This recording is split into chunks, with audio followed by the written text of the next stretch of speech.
అయితే ఇక్కడ జనయ్య గారు ఒక విషయం చెప్పాలి. కిసాన్ క్రెడిట్ కార్డుల పరిమితిని 3 లక్షల నుంచి 5 లక్షలు పెంచుతాం అని చెప్పారు. ఓవరాల్గా అసలు మీరు ఆల్రెడీ వీసీగా ఉన్నారు, సరే ఫైనాన్షియల్ ఎక్స్పర్ట్, మొదటి నుంచి మీరు అగ్రికల్చర్ సెక్టార్ మీద ఇప్పుడు ఫోకస్ చేయాల్సిన అవసరం ఉందని మొదటి నుంచి మనం మాట్లాడుతూ ఉంటూ వచ్చాం. ఇప్పుడు మీకు ఏం కనిపిస్తుంది ఇందులో? అగ్రికల్చర్ సెక్టర్ ఎప్పుడు ప్రాధాన్యత ఏ గవర్నమెంట్ ఉన్నా 100% ఇవ్వాల్సిందే. ప్రజెంట్ అగ్రికల్చర్ సెక్టర్ ఫేస్ చేస్తున్న ప్రాబ్లమ్స్ డిఫరెంట్. అంటే ఒకప్పుడు 20 ఏళ్ల కింద ఉన్నవి వేరు, 10 ఏళ్ల కింద ఉన్నవి ఇప్పుడు వేరు. సర్టన్లీ ఇప్పుడు రైతులకు క్యాపిటల్ రిక్వైర్మెంట్ అవసరం. 3 లక్షల నుంచి 5 లక్షల కిసాన్ క్రెడిట్ కార్డ్ లిమిట్ పెంచడం సర్టన్లీ అది ఒక good step from the government of India. అందులో ఏమాత్రం అనుమానం లేదు. కానీ ఇంకా ఎక్స్పెక్టేషన్ అంటే మేజర్ ఈరోజు సమస్య ఏంటంటే మార్కెటింగ్. ఇప్పుడు నేషనల్ మార్కెటింగ్ డ్రాఫ్ట్ పాలసీని కొత్తగా గవర్నమెంట్ రిలీజ్ చేసింది ఈ ఒక 2 months బ్యాక్. ఇంకా ఫైనలైజ్ చేయలే. మళ్ళీ ఏవైతే 3 చట్టాలు ఒక 4 years బ్యాక్ తీసుకొచ్చి విత్డ్రా చేసుకున్నారో అందులో 2 చట్టాలని బ్యాక్డోర్ ద్వారా తీసుకొచ్చే ప్రయత్నం ఆ నేషనల్ మార్కెటింగ్ పాలసీ డ్రాఫ్ట్లో ఉన్నాయి. బహుశా ఈ రెగ్యులేటెడ్ మార్కెట్స్ని వీక్ చేయడం, ఫార్మర్స్ ప్రొడ్యూసర్స్ ఆర్గనైజ్ వీక్ చేసి మళ్ళీ టూ మచ్ ప్రైవేటైజేషన్, ఇందులో స్మాల్ ఫార్మర్స్ దాంట్లో ఈ కాంట్రాక్ట్ ఫార్మింగ్ని ప్రమోట్ చేసే విధంగా, అంటే ఏవైతే చట్టాలు ఫార్మర్స్ ఎజిటేషన్ వల్ల విత్డ్రా చేశారో మరో రూపంలో గవర్నమెంట్ ఆఫ్ ఇండియా ఇప్పుడు ప్రవేశపెడుతున్నది. సో బహుశా ఇవన్నీ ఏంటంటే కొంచెం ఇంకా దాన్ని లోతుగా డిబేట్ చేసి అటువంటి నిర్ణయం తీసుకోవాలి. అగ్రికల్చర్ చాలా సెన్సిటివ్.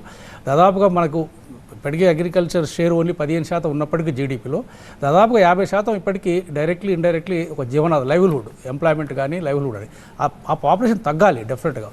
అగ్రికల్చర్ మీద ఆధారపడే వాళ్ళ సంఖ్య నానాటికి తగ్గాల్సిన అవసరం ఉన్నది. తగ్గాలంటే మీకు నాన్ ఫార్మ్ ఎంప్లాయ్మెంట్ జరగాలి. సో ఎంత స్కిల్స్ ఉన్నా ఇప్పటికీ రూరల్ నాన్ ఫార్మ్ ఎంప్లాయ్మెంట్లో మనం చాలా వీక్ ఉన్నాం చైనాతో పోలిస్తే. చైనా డ్రాస్టిక్ రిఫార్మ్స్ జరిగింది ఇక్కడ రూరల్ ఎకానమీతోనే ఓవరాల్ ఎకానమిక్ డెవలప్ అయింది. మన దగ్గర ఆ ప్రాసెస్ తగ్గింది. అంటే మనం అర్బన్ నాన్ ఫార్మ్ యాక్టివిటీస్ నుంచి స్టార్ట్ చేసాం. సో రూరల్ నాన్ ఫార్మ్, అదే మహాత్మా గాంధీ గారు చెప్పేది ఏంటిది, Gandhian economic model is different. వారు చెప్పింది ఇదే. మన ఆర్థిక వ్యవస్థ మూలాలు గ్రామాలలో ఉన్నాయి. గ్రామాలలో వ్యవసాయం ప్రాధాన్యం, తర్వాత నాన్ ఫామ్ రూరల్ ఎకానమీ ప్రాధాన్యం. అంటే చిన్న ఈ ఎంఎస్ఎంఈ అయితే అంటున్నామో అగ్రి బేస్డ్ రూరల్ బేస్డ్ తక్కువ ఉన్నాయి ఇప్పటికీ.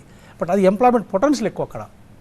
సో అక్కడ ఫోకస్ చేసే విధంగా కనుక ప్రియారిటీస్ ఉంటుంటే, ఏదైతే ఇప్పుడు గవర్నమెంట్ ఆఫ్ ఇండియా ఈ ఇన్సెంటివ్స్ ఇస్తున్నదో ఈ రూరల్ నాన్ ఫార్మ్ సెక్టర్ కనుక ఇన్సెంటివ్స్ ఇచ్చుంటే మీకు రూరల్ డిస్ట్రెస్ తగ్గుతుంది, రూరల్ ఎకానమీ పెరుగుతుంది. దాని యొక్క ఎంటైర్ సర్క్యులర్ ఎకానమీ అనేది మీకు నేషనల్ ఎకానమీ మీద ప్రత్యక్షంగా పడుతుంది. కానీ అందులో ఎస్పెషల్లీ అగ్రికల్చర్ సంబంధించిన ఇష్యూస్ మీరు ప్రస్తావించారు కాబట్టి గోడౌన్లు, నీటిపారుదల, వీటికి సంబంధించిన ఇష్యూస్ మీద ఫోకస్ పెట్టడం, దానికి సంబంధించిన రుణ సదుపాయాలు కల్పించడం, పప్పు ధాన్యాల ఉత్పత్తికి స్వయం సమృద్ధి పథకం కింద కంది, మినుములు ఇలాంటి వాటి మీద కొనుగోలుకు సంబంధించి కొన్ని కీలక నిర్ణయాలు, అలాగే పండ్లు ధన్ యోజన కింద, అలాగే పండ్లు, కూరగాయలు వాటికి సంబంధించిన ఉత్పత్తి, కొత్త పథకాలకు సంబంధించిన స్టార్టప్స్ కూడా ఎంకరేజ్ చేయడం, 20 కోట్ల వరకు వాటికి సంబంధించిన రుణాలు ఇవ్వటం, ఇలాంటివి కొంచెం అంటే కొంచెం పాజిటివ్గా అనిపించట్లేదు.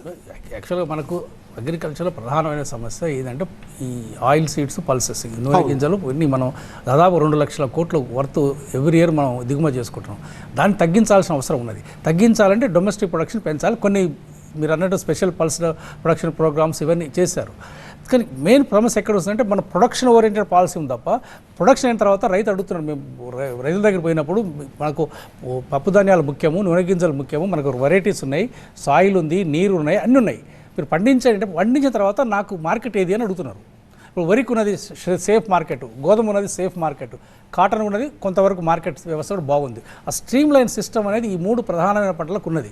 కొంత గొప్ప మొక్కజొన్నకు ఉన్నది. ఈ పల్సెస్ ప్రొడ్యూస్ అయినాక మీకు ప్రొక్యూర్మెంట్ అనేది, అంటే మార్కెట్ వ్యవస్థలో ఒక రైతులకు భరోసా కావాలి. నేను పండించిన దానికి నాకు ఇంత వస్తుంది, ఈ మార్కెట్ వ్యవస్థ ప్రాబ్లం లేదనుకున్నప్పుడు మీకు పండించడానికి రైతులు సిద్ధంగా ఉన్నారు. అక్కడ మనం ఫెయిల్ అవుతున్నాం.